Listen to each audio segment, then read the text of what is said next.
Dan kini kita akan simak agenda ekonomi. Pemirsa, dari China ada data soal penanaman modal asing atau FDI China di bulan Mei, dan dari Hong Kong ada IHK Hong Kong secara year on year di bulan Mei, dan juga dari Korea Selatan ada indeks harga produsen IHP Korea Selatan secara month on month di bulan Mei.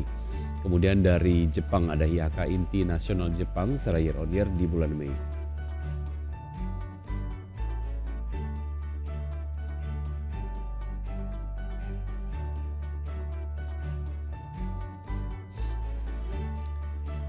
Ya, kemudian dari Amerika Serikat ada laporan kebijakan moneter The Fed, dan masih dari Amerika Serikat ada posisi cadangan di Bank Federal Reserve Amerika Serikat. Dari Eropa, pemirsa, ada dari Inggris ada data soal penjualan retail inti Inggris secara year on year di bulan Mei. Dan agenda emiten yang menarik untuk kita cermati seperti yang dapat saksikan di layar televisi.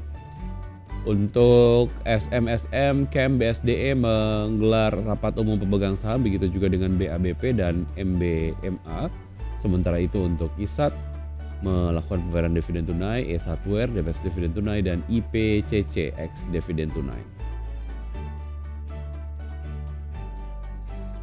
Kemudian untuk pembukaan bursa-bursa utama Asia di pagi hari ini, seperti Anda dapat saksikan di layar televisi, untuk bursa-bursa utama Asia di pagi hari ini dibuka mix dengan Nikkei dibuka melemah 0,03% di level 38.619, Kospi Korea dibuka melemah 0,78% di level 2.785, kemudian STI Singapura dibuka menguat 0,22% di level 3.307, dan Hang Seng Hong Kong dibuka melemah 0,97% di level 18.158.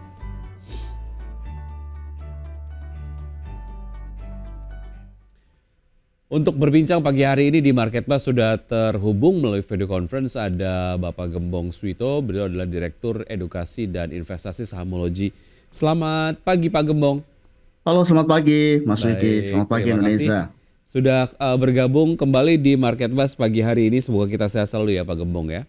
Siap. Oke, satu hal yang nampaknya menjadi perbincangan dari pelaku pasar, Pak Gembong, terkait dengan peraturan terbaru terkait dengan short selling yang ditargetkan akan diimplementasikan oleh Bursa Efek Indonesia di bulan Oktober 2024. Bagaimana tanggapan Anda soal transaksi short selling tersebut oleh perusahaan efek, dan implikasinya seperti apa? Ada concern dari pelaku pasar atau tidak? Oke, terima kasih. Kalau kita bicara short selling itu adalah semua aktivitas yang tidak mempunyai barang tapi bisa jualan. Kira-kira seperti itu short sellingnya. Ya, ini masih selektif sifatnya. Kenapa? Karena itu masih problematik, terutama untuk di pasar produk-produk yang syariah. Tidak boleh untuk short selling itu. MUI sudah sampaikan bahwa itu haram. Tujuan dari short selling ini sebenarnya untuk menambah likuiditas, menambah opsi dari sisi pasar, pelaku pasar. Jadi kalau terkait dengan bagaimana tanggapannya, kalau short selling ini di semester kedua itu sebenarnya kalau beberapa terutama yang syariah sudah pasti tidak akan bisa, tapi kalau untuk yang konvensional itu menambah opsi untuk ini alternatif pasar, menambah gairah dari sisi pasar. Kenapa? Karena dengan aktivitas short selling ya mereka bisa ini memberikan opsi untuk ini lebih banyak untuk pilihan trading. Kira-kira itu Oke. akan bagus untuk sisi market secara konvensional. Baik ya, secara notes terkait dengan kebijakan ini juga diantaranya adalah bertujuan untuk meningkatkan likuiditas dan pendalaman pasar keuangan melalui transaksi margin atau short selling.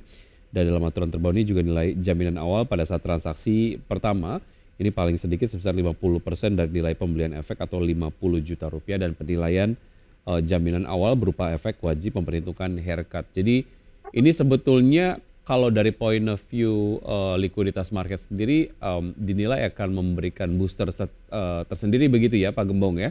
Betul. Baik, oke. Kita ke bursa dalam negeri. Kalau kita lihat ada data terkait dengan penetapan suku bunga acuan yang tetap di 6,25%. Sejauh mana ini disikapi oleh pelaku pasar, dan sejauh mana ini kemudian akan menjadi sebuah tolok ukur untuk pengambilan keputusan investasi di hari ini, di akhir pekan ini Pak Gembong? Oke, kalau terkait dengan kebijakan rapat Dewan Gubernur Bank Indonesia yang menyatakan bahwa tetap mempertahankan suku bunga, ini harusnya direspon positif oleh pasar. Mhm. Ya, kenapa? Karena posisinya saat ini Indonesia terkait dengan kurs rupiah 16.400, 16.500 itu all time high gitu. Nah, BI tetap menahan suku bunga karena melihat fundamental makro Indonesia masih cukup baik dan kedepannya rupiah akan menguat lagi.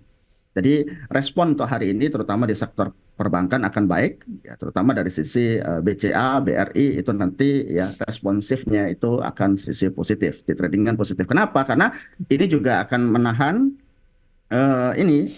perspektif dari sisi sentimen negatif yang ada terutama di sektor perbankan dengan suku bunga yang tetap masih tinggi, masih tetap sama ya 6,25.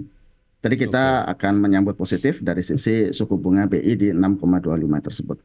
Baik, terkait dengan pelemahan nilai tukar rupiah terhadap dolar Amerika Serikat, tadi kita sempat update informasinya begitu di level 16.400-an. Sejauh mana ini juga mungkin menjadi concern dari pelaku pasar di perdagangan hari ini, khususnya untuk sektor-sektor yang cukup sensitif dengan volatilitas rupiah terhadap dolar Amerika Serikat, Pak Gembong. Ya, terkait dengan kurs mata uang rupiah, kemungkinan besar tetap masih akan lemah di Hmm. 16.400, 16.500, ya kan? Apalagi dengan kebijakan BI tetap menahan suku bunga. Jadi dari sisi sektor-sektor yang terkait, contoh gitu kan, di sini pasti akan dilemah ya.